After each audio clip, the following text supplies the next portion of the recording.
नमस्कार, माझं नाव निखिल हिरुळकर आणि मागच्या व्हिडिओमध्ये म्हटल्याप्रमाणे 11वी-12वी सायन्स स्टुडंटसाठी मी time management, health management, stress management वगैरे विषयांवर व्हिडिओज हे करणारच आहे. पण त्याआधी रादर माझा या एका तत्सम विषयावर एक व्हिडिओ तयारसुद्धा होता. पण मला असं वाटलं की मी हा सगळा उद्योग का करतोय हे आधी तुमच्यापर्यंत पोहोचणं फार गरजेचं आहे आणि म्हणूनच मी आजचा हा व्हिडिओ तयार करण्याचं ठरवलं. माझ्या आयुष्यातला तो दिवस मी कधीच विसरणार नाही. माझ्या ग्रॅज्युएशनच्या सेकंड इयरच्या फर्स्ट सेमिस्टरचा रिझल्ट लागला होता. 2 विषयांमध्ये उडालो होतो मी. पहिला होता माझा जो प्रिन्सिपल सब्जेक्ट होता मायक्रोबायोलॉजी आणि दुसरा होता केमिस्ट्री. पण ही गोष्ट आज घरी जाऊन आई वडिलांना सांगण्याची माझी अजिबात हिंमत नव्हती. कारण त्या वर्षाच्या सुरुवातीला बिझनेसमध्ये खूप मोठा लॉस झाल्यामुळे आमचं दुकान आधीच आम्हाला विकावं लागलं होतं. त्यामुळे घरची आर्थिक परिस्थिती खूप बेताची होती, खूप वाईट होती. आणि आज परत घरी जाऊन हे सांगणं की मी आज नापास झालो आहे हे सांगण्याचं माझं धाडस नव्हतं. तर मी ठरवलं आजचं मरण उद्यावर ढकलायचं, घरी जाऊन नाही सांगायचं. घरी आलो पण घरचं चित्र काहीतरी वेगळं होतं. बाबा एका ठिकाणी खूप उदास बसले होते आणि आई अक्षरशः हुमसून रडत होती. मला काहीच कळत नव्हतं की काय होतंय. मी त्यांना सतत विचारत होतो की अहो काय झालंय सांगा ना, का रडताय, म्हणजे आई का रडते आणि तुम्ही का असे उदास बसले. काहीच सांगत नव्हते. शेवटी मी एका ठिकाणी येऊन बसलो.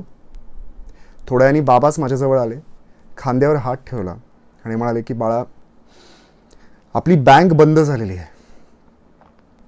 दुकान विकल्यानंतर कर्ज फेडून जेवढे पैसे उरले होते आणि आपले काही सेव्हिंग्स होते ते सगळे मिळून थोडं जास्त व्याज मिळेल म्हणून आपण एका सहकारी बँकेत ठेवले होते. आणि आज ओव्हरनाईट एका भ्रष्टाचाराच्या आरोपाखाली एका स्कॅममुळे ही बँक बंद झालेली आहे. अनफॉर्च्युनेटली आपलं दुसऱ्या कोणत्याही बँकेमध्ये खातं नाही आणि आता आपल्याकडे काहीच पैसे नाही आहेत. हे ऐकून क्षणात माझ्या डोळ्यासमोर अंधारी आली होती. पुढे काय बोलावं काहीही सुचत नव्हतं. तरी मी माझा पूर्णपणे धीर एकवटून मी आईबाबांना म्हणालो की तुम्ही काळजी करू नका, मी आत्ता या क्षणापासून कुठला तरी एक पार्ट टाईम जॉब शोधण्याचा प्रयत्न करतो.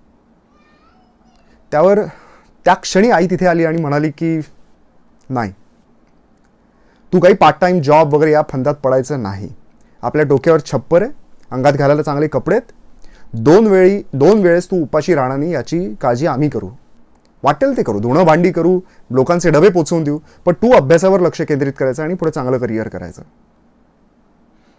त्या क्षणी मी ठरवलं होतं की काही झालं तरी आता जोमाने अभ्यासाला सुरुवात करायची.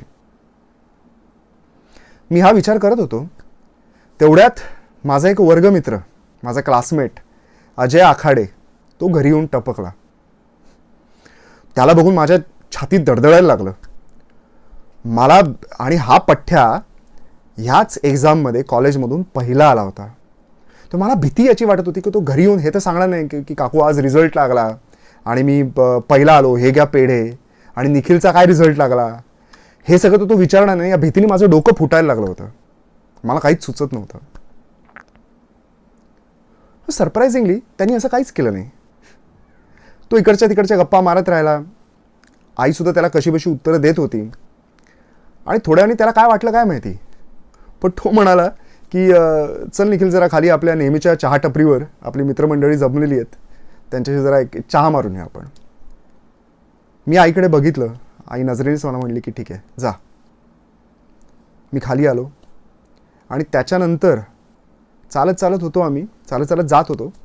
तर अजय मला अचानक म्हणाला की यार मी ना या सेमिस्टरमध्ये एकटा अभ्यास करून जाम वैतागलो यार, सो तू माझ्याबरोबर अभ्यास करशील का, मला एक कोणीतरी स्टडी पार्टनर पाहिजे, असं अजय मला म्हणाला.